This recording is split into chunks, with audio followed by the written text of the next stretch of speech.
I'm not gonna lie to you, I had a whole intro planned about how a movie called Smile just alludes to it being a complete horror creep fest. But then I realized, dude, it's October 1st. This is a horror movie. Halloween intro, baby!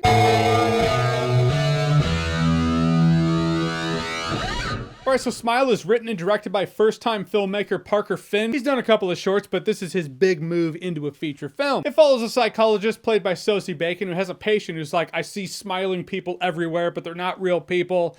And then she, horribly kills herself. So now Sosie Bacon's character starts seeing smiling people. So you're like, was it contagious? Is it a real thing? Is it in her head? And that's part of the greatness of Smile, the fun of being like, is this all in her head? Is it actually happening? It's fun to try to piece it together, but you realize it's neither here nor there. Whether it's happening in her head or happening in real life, it is happening to her, so it's real to her. Thus, it's real to you. It's kind of brilliantly executed. Now, Sosie Bacon carries this film. This is her film. In fact, I can't think of a scene that she's not in. And she's selling it because she does have to sell a lot. She has to sell the fact that this lady is being tormented. So the audience has to empathize with her, but not really know what's going on either. When people doubt her in the room, you have to be on her side and just be like, look, idiots, this is real. Then when she starts seeing things, you have to be like, maybe it's in your head. It really does take you on a roller coaster of emotions, and she is at the forefront of selling it to you. Great support cast too. Cal Penn's in it as a bit more than a cameo. Jesse T. Usher from The Boys. Kyle Gallner, because he's my guy. Around 20 years ago or so, I was watching Smallville. He played Bart Allen. I was like, something memorable about that dude. We all have that person, right? We notice an actor and we're like,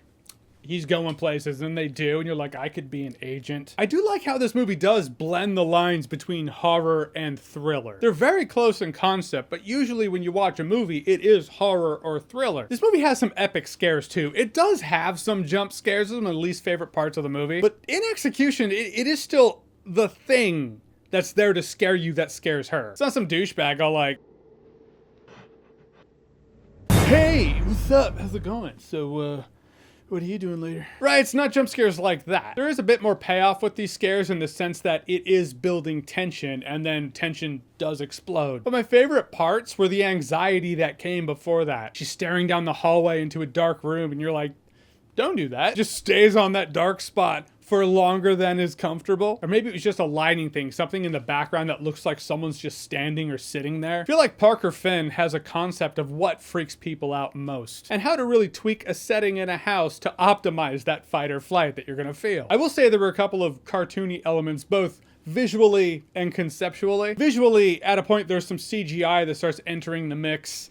And it looks like CGI. It's like, first time filmmaker, psychological thriller budget. But now psychological thriller budget has to accommodate horror vibe. CGI horror vibe, that is, so you see it. And conceptually, the main character's sister is just a cartoonish asshole. Like to the point where she has this husband, this guy she's married to, and this guy is such a wet blanket, like, yes ma'am, I'm sorry. She's like, get the fuck out of here. He's like, I'm sorry. I'm like, oh my gosh, she's horrible to him. Granted, the film does deal with childhood trauma. I imagine it's supposed to be that's what her childhood trauma is leading to in her adult life, very unhealthy behavior. But the movie never really addresses that. It just comes across as, smack the dumb husband around because it's funny. It was a weirdly out of place thing. The film should have done something with it. But in the end, Smile, it's one of those dark horses that comes out not really on my radar, and it comes out to start the Halloween film season off with a vengeance. It was a great thriller, satisfying horror. You're asking the questions the film is begging you to ask, and you're asking them because you want to go on this journey and figure out what's happening. In that, it's a really fun investigative film as well. Don't watch the trailer. I like the fact that I didn't see the trailer. I knew nothing about this movie. I was going in cold. Trailer shows a bit much. There were a couple scenes in particular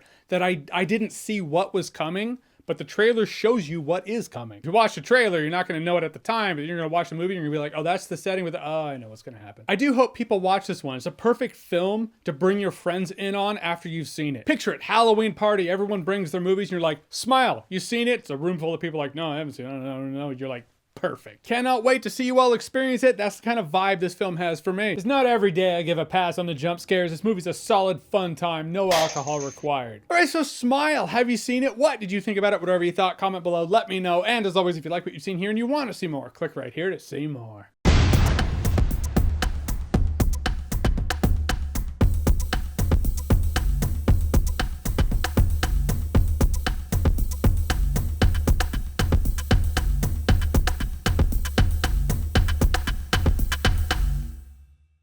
Hey, what's up? How's it going? So, what are you doing later?